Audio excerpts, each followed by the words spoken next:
many ways, the Sussex brand shouldn't be there anymore. It should be Archwell, or it should be Meghan and Harry. It's kind of, Sussex has become something which is synonymous with Megxit and kind of finding freedom and kind of, you know, really being quite negative about your life prior to moving to America. All right, listen up because this one's wild. People magazine, yes, that People magazine, the glossy giant that once couldn't get enough of Meghan Markle, has officially shut its golden gates on her. And no, this isn't just some harmless rumor swirling around the tabloids. This one's personal. Word from inside the editorial floor is that this decision didn't just happen overnight. It came after months of heated debates, endless back and forths, and one cold conclusion that sent shockwaves through the newsroom. Meghan Markle has burned one bridge too many. Apparently, the editors decided they simply couldn't risk their credibility for her anymore. And get this, inside the People offices, Meghan's name has become what insiders now call the red button topic. That's right, no more covers, no exclusive interviews, no glossy spreads or look how glamorous she is features. She's been blacklisted, quietly but completely. Can you believe this is the same magazine that once crowned her as Hollywood's fairy tale princess? The same one that wrote endless stories about her royal glow, her love story, her wardrobe? Well, apparently the fairy tale turned into a full-blown newsroom nightmare. Because according to insiders, Meghan's team became obsessed with controlling every single detail. They say she wanted to review, edit, and even rewrite anything that went to print about her. And let's be real, that doesn't sit well in a newsroom built on editorial independence. One senior editor allegedly called her a PR nightmare dressed like a duchess. Ouch, that one stings. But honestly, it seems to reflect the mood across much of the entertainment industry. You see, Meghan's constant attempts to control her image and steer the press narrative have backfired, big time. Now, instead of being celebrated, she's one of the most polarizing figures in celebrity journalism. People magazine's relationship with her reportedly started cracking after the Oprah interview. Yep, that interview, when half the readers defended her and the other half called her manipulative. That mixed reaction hit the publication hard. Then came the bigger issue. Her version of events started clashing with insider facts from the palace, and that's when people decided enough is enough. They weren't going to play along with selective truth anymore. But the final straw? Oh, it's juicy. Meghan's team allegedly demanded a comeback cover, one that would rebrand her image as a powerful global humanitarian, and People's executives flat out said no. Apparently, they told her team that no one, not even a duchess, gets to dictate headlines. And that decision wasn't just professional, it was personal. Behind closed doors, they said this wasn't just about content, it was about morality. They didn't want to keep feeding what one insider called the Meghan myth.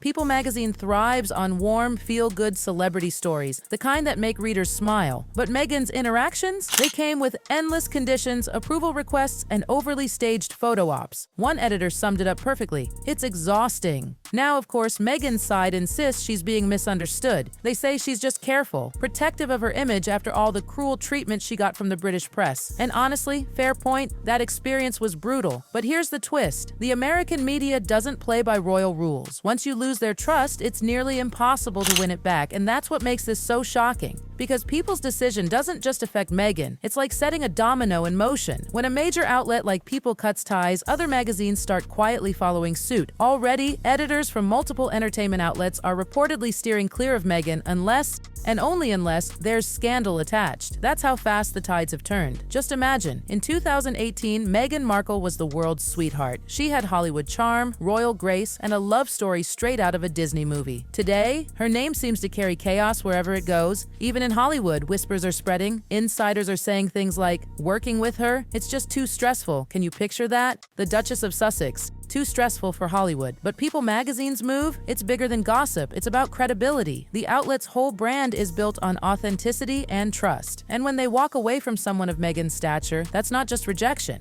That's a statement. Of course, Meghan's camp didn't stay quiet. Sources close to her tried to spin the whole situation as a healthy break from toxic media. They say she's focusing on her podcast, philanthropy, and motherhood, but come on. Insiders aren't buying it. They're calling it what it really is, damage control. Apparently, Meghan expected her big Hollywood comeback to be smooth, powerful, and headline-worthy. But when things didn't go according to plan, frustration started bubbling. Her PR team ramped things up, became more aggressive, more controlling, and well, that only made things worse. Because here's the harsh truth about Hollywood. You can lose money, recover from bad roles, even survive scandals. But once your credibility takes a hit, doors start closing. quietly but permanently. So when People magazine said no more Meghan, it might have looked small at first. But in the celebrity world, it was a seismic shift. The irony is painful. Meghan's efforts to control her image have actually destroyed it. Every time she tries to manage her narrative, it just fuels the idea that she's obsessed with power and perception. Remember when her Oprah interview was the global sensation? That was her post-royal life bombshell. Emotional, raw, headline gold. But now, every attempt to recreate that magic has fizzled out. Her Netflix series? It came and went, barely a whisper after all that hype.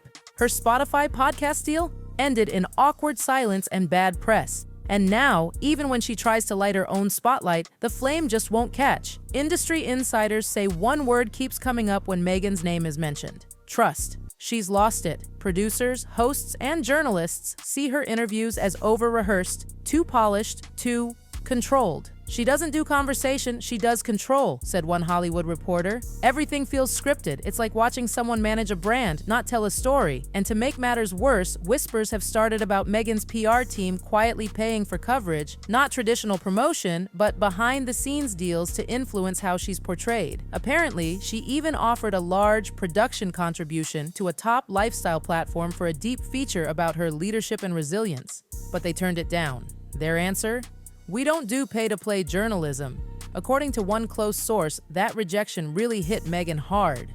She thought she could buy her way back into relevance, they said flatly. But that doesn't work anymore. And they're right. Hollywood's learned its lesson. After her high-profile fallout with Spotify and all the messy coverage that came with it, executives have realized that attaching their brand to Meghan Markle just isn't the safe bet it once was. What used to be royal glamour has now become media chaos. And the conversation around her name? It's not admiration anymore. It's fatigue. Even social media has turned. Every time she steps out publicly, the criticism pours in. People accuse her of being attention-hungry, overly dramatic, or inauthentic. Every new project she launches gets met with a chorus of skepticism. And here's the really sad part. Even her supporters seem quieter these days. It's like they've run out of defenses, tired of explaining why every one of her comebacks feels like déjà vu. A PR expert in Los Angeles put it brutally simple. When you have to pay people to talk to you, it's over. That's the core issue. Meghan's lost her natural pull. She's not earning attention anymore, she's trying to buy it. But that's not how influence works. You can't force people to admire you. You earn that with honesty, vulnerability, and a little humility. And that's what's missing. The problem isn't just her reputation, it's the perception. Meghan still sees herself as a global icon, someone whose voice matters on big issues. And in fairness, she does have that potential. But the public and the networks, they've already heard the story. They've seen the interviews, the tears, the revelations, all of it. And now they're asking what's left to say. Insiders say she's desperate to frame her next big project, a digital series reportedly focused on women's empowerment, as her grand comeback. She wants it to be bold, emotional, career-defining, but again, one big problem, no one wants to host it. The few platforms that are interested want full editorial control. No censorship, no, you can't ask that clauses. And reportedly, Meghan's not okay with that. That's where the irony hits like a ton of royal bricks. The woman who once spoke about freedom, independence, and being her own voice now stands accused of silencing anyone who doesn't read from her script. The more she tries to shape her narrative, the less genuine she looks. And in the world of entertainment, perception is everything. One Hollywood publicist summed it up perfectly. She's treating fame like a campaign, not a calling. You can't campaign your way into people's hearts. Either they connect with you or they don't. And that's the harsh reality Meghan's facing now. Because while she's busy controlling the message, Hollywood has already moved on. In this business, new stars rise every day. Fresh faces, unfiltered stories, authentic energy. And that's what audiences crave: trust, humility, timing. 3 things critics say Meghan's team doesn't quite grasp. Rumors even suggest Meghan herself has been personally calling certain talk show hosts, hoping her name alone would spark excitement. But according to one source, those calls came across as, well, desperate. She's reaching out to people who already politely declined, one production insider revealed. It's awkward, and honestly, it gets worse. Word has spread in the industry about how Meghan's team handles interviews. Before any sit-down, her PR reportedly sends over lists of what can and can't be asked, what topics to avoid, how to phrase things, even how to react. And let's face it, journalists hate that. You can't invite the press, then tell them what to say, one host said. That's not an interview, that's a performance. And that's the heart of it all. It's not that Meghan doesn't have powerful things to share. She does. Her journey, her struggles, her fight for identity and independence, it could inspire millions. But people don't want a performance. They want the truth. And that's the wall she keeps running into. Right now, Meghan's fame is standing at a crossroads. One path leads to real redemption, where she steps back, drops the scripts, and just talks. The other leads deeper into the PR fog, where every word feels calculated, every move feels strategic, and every audience feels disconnected. And from the looks of it, she's still choosing the second path, and it's not working. Every door she knocks on seems to close a little faster than before. Every exclusive feels less exclusive. And every attempt to manage her image just proves the point her critics have been making all along. Hollywood can be ruthless, but it has one golden rule. Authenticity wins. You can't fake it, you can't buy it, and you definitely can't demand it. Meghan still has a platform, she still has influence, and she still has the talent to turn it all around. But to do that, she'll have to stop chasing admiration and start earning trust again. Because the only thing more damaging than her silence right now would be another over-polished, over-controlled exclusive that no one believes. So, where does that leave her?